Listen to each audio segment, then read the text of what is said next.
En aquel tiempo Jesús llegó a casa con sus discípulos y de nuevo se juntó tanta gente que no los dejaban ni comer. Al enterarse su familia vinieron a llevárselo porque se decía que estaba fuera de sí.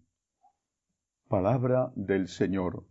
Gloria a ti, Señor Jesús. Este corto fragmento del Evangelio de San Marcos nos muestra las dificultades que tenía Jesús dentro de su propia familia. Algunos probablemente estaban en contra de que él hiciera lo que estaba haciendo. Sabemos que había 2 de sus apóstoles que eran primos hermanos suyos, pero había muchos otros que estaban preocupados porque pensaban que si Jesús se metía en problemas, las consecuencias no solamente iban a ser para él, sino también para su familia. Eso era frecuente en la época. O preocupados por el propio Cristo, ¿qué le podría pasar? ¿A dónde iba a terminar? De hecho, fue lo que sucedió. Murió crucificado. El caso es que, dice el Evangelio, que vinieron a llevárselo porque decían que no estaba en sus cabales, que estaba loco. Y esto a mí me recuerda mucho lo que sucede en no pocas familias católicas y católicas practicantes. Si la esposa o el marido, desde siempre o después de una conversión, empieza a acercarse más al Señor, por ejemplo, empieza a ir a misa diaria o ir a rezar el rosario, sin meterse en más cosas incluso, pero al menos eso, sucede que el marido o la mujer, los hijos, empiezan a criticarla a ella o a él. Empiezan a decir, te estás convirtiendo en una beata, estás desatendiendo a tu familia.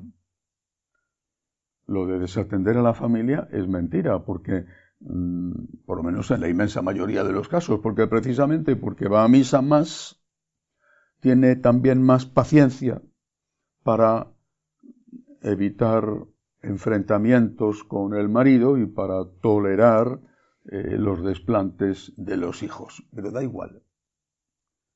Aunque no haya ningún motivo, es acusada de ser una mujer que está perdiendo la cabeza detrás de los curas o detrás de la religión.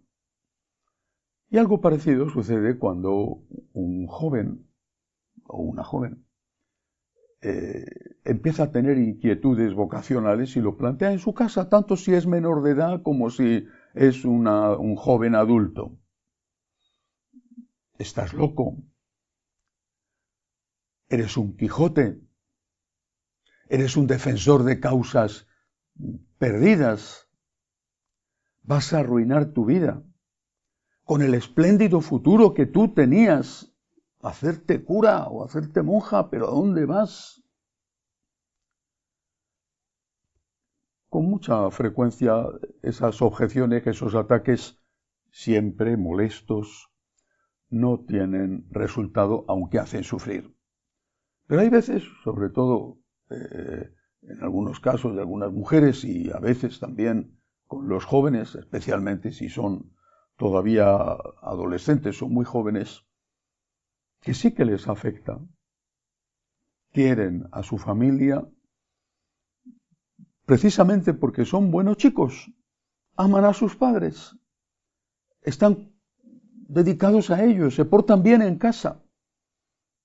Y por ser tan buenos chicos, es por lo que les hace muchísimo daño cuando sus padres, quizá con buena intención, se enfrentan con ellos y se oponen a que sigan su vocación.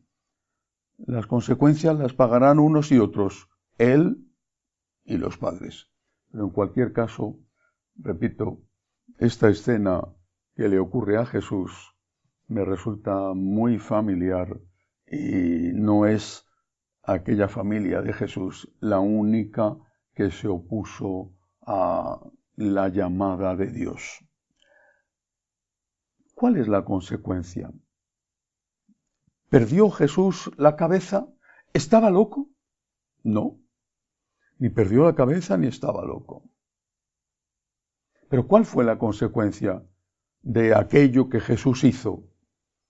De no haberse regresado con su familia a Nazaret, de haberse dedicado a la carpintería de su padre, que por otro lado lo había estado haciendo desde que murió San José y seguramente antes, haberse casado, haber tenido una familia, en fin, lo que su familia, sus parientes próximos querían de él, no su madre, no aparece aquí mencionada. Pero ¿cuál fue la consecuencia? Tenían razón, le mataron. De una manera terrible, le crucificaron, le mataron. Esa fue la consecuencia. Tenían razón, pero no tenían toda la razón. Tenían razón, le mataron, pero no tenían toda la razón, porque su muerte fue redentora. Y después de la muerte vino la resurrección. Si una persona en el ámbito civil, no en el ámbito religioso, dijera, voy a sacrificar mi vida por mi patria, no se le consideraría un héroe que impidió la conquista de su país o de su ciudad. No recordamos en España con orgullo las gestas, qué sé yo, de Agustina de Aragón, por ejemplo, que impidió la conquista de Zaragoza por los franceses durante la Guerra de la Independencia. Y así tantos otros. Y si un investigador renunciara a su familia, a su posible familia, por ejemplo, para consagrar su vida a la ciencia y consiguiera descubrir una vacuna o una medicina que curara el cáncer o el Alzheimer o cualquier otra gravísima enfermedad, no dirían todos, ha sido un héroe, su sacrificio ha merecido la pena. ¿Y por qué?